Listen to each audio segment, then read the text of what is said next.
Bon, dis-moi Jérôme, on est enfin prêt pour le test de cet iPhone 7? Ouais, mais il y a un problème, hein. C'est-à-dire? Il manque une prise. On n'a pas pu s'empêcher. Non, et puis c'est le joke sur le jack quand même, donc c'est forcément... Oui, elle est bien, François, elle est te plaît? bien. Bon. J'aime. Tiens, justement, si on parlait de l'absence de ce port jack, Jérôme, ça t'a bouleversé ou pas? Il y aurait de quoi faire un débat de 2 heures, évidemment. C'est la grosse nouveauté de cet iPhone 7. Bah franchement, moi, je ne vais pas le pleurer. Oui, bah si vous avez l'habitude en tout cas d'écouter la musique via Bluetooth, vous ne vous poserez même pas la question. En revanche, c'est vrai que si vous aviez votre petit kit main libre branché sur votre téléphone, bah, il va falloir changer d'habitude et par exemple à mettre le petit adaptateur qui est livré avec l'iPhone 7, puisque vous avez un adaptateur port jack Lightning. Ou bien acheter des oreillettes Bluetooth en option, Apple ou autre marque. On fera une vidéo sur les oreillettes Apple, elles sont pas mal du tout.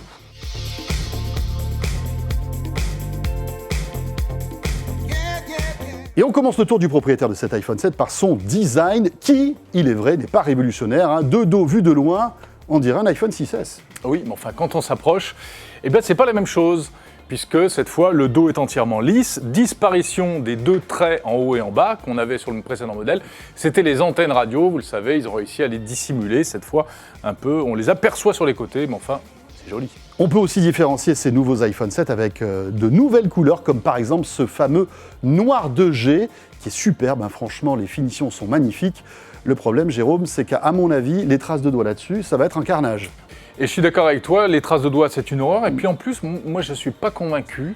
C'est censé être le haut de gamme, mais je trouve que ça fait un côté un peu plastique qui me rappelle d'anciens smartphones. J'adore pas. Et puis en plus, dernière chose, autant vous dire que votre iPhone 7, si vous le prenez en noir 2G, va s'abîmer à la vitesse grand V, parce que là, un petit coup de clé sur le dessus, il y aura une rayure, c'est sûr.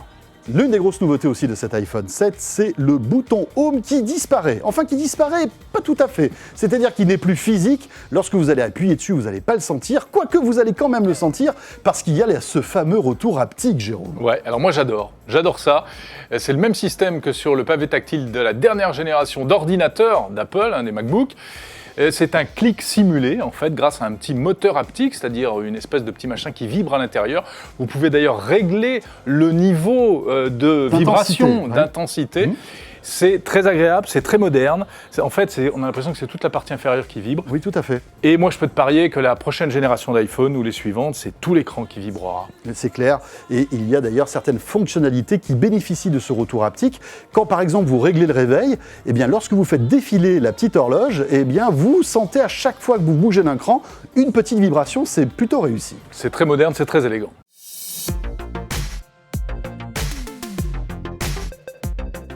Vous l'attendiez, alléluia, ce nouvel iPhone 7 est étanche, les amis, ça y est, il est même IP67 comme disent les professionnels. Alors ça veut dire quoi? Ça veut dire qu'il résiste aux éclaboussures. Vous pouvez le plonger dans l'eau jusqu'à 1 mètre maximum pendant une trentaine de minutes. L'accident des toilettes, ça va, ça tiendra le coup. Oui, si tu tires pas la chasse d'eau. Il résiste aussi à la poussière, mais alors en ce qui concerne l'eau, attention, n'allez pas vous baigner avec. Et en plus, il y a un truc qui est un peu bizarre, c'est qu'il n'est pas garanti contre les dégâts occasionnés par des liquides. C'est-à-dire que si je le rapporte dans un Apple Store parce qu'il a pris l'eau, on ne me le remboursera pas, la garantie ne marche pas. Il y a un truc un peu bizarre et à mon avis, ce ne serait pas étonnant qu'il y ait quelques litiges dans le futur. Oui, bonjour les class action. Dernière chose, cet iPhone donc marque quand même un gros progrès puisqu'il est étanche, mais il n'est pas aussi étanche que le Galaxy S7, son concurrent direct, qui lui est IP68. Alors là, carrément, avec le Galaxy S7, on peut aller sous l'eau, prendre des photos, etc. Il n'y a pas de souci.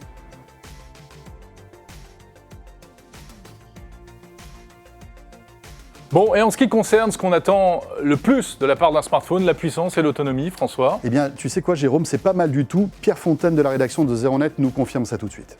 Tout à fait, Apple a réussi à améliorer l'autonomie et les performances grâce notamment à des batteries plus grosses, mais surtout à sa nouvelle puce, l'Apple A10 Fusion, qui embarque 4 cœurs, 2 petits pour les tâches qui demandent peu de puissance et 2 gros pour les tâches qui demandent beaucoup de puissance. Alors, on obtient des scores de performance vraiment significativement supérieurs à la génération précédente, de l'ordre de 30-35% par rapport au 6S. Et puis en termes d'autonomie, on gagne une demi-heure par rapport au 6S pour atteindre l'autonomie qu'on avait enregistrée avec le 6S Plus, pour atteindre 7h48. Donc on n'est pas dans des autonomies mirifiques, mais il y a un vrai progrès. Et on concilie à la fois un beau gain en puissance et une montée en autonomie, ce qui est plutôt encourageant pour la suite, notamment pour le 7 Plus.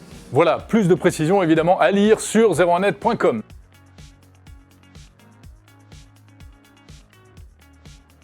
Qu'est-ce qu'on attend aujourd'hui d'un bon smartphone, Jérôme, qui fasse de belles photos? Et la barre est haute aujourd'hui avec les concurrents de l'iPhone. L'iPhone 7 essaie un petit peu de réparer toutes ces petites erreurs de ces dernières années.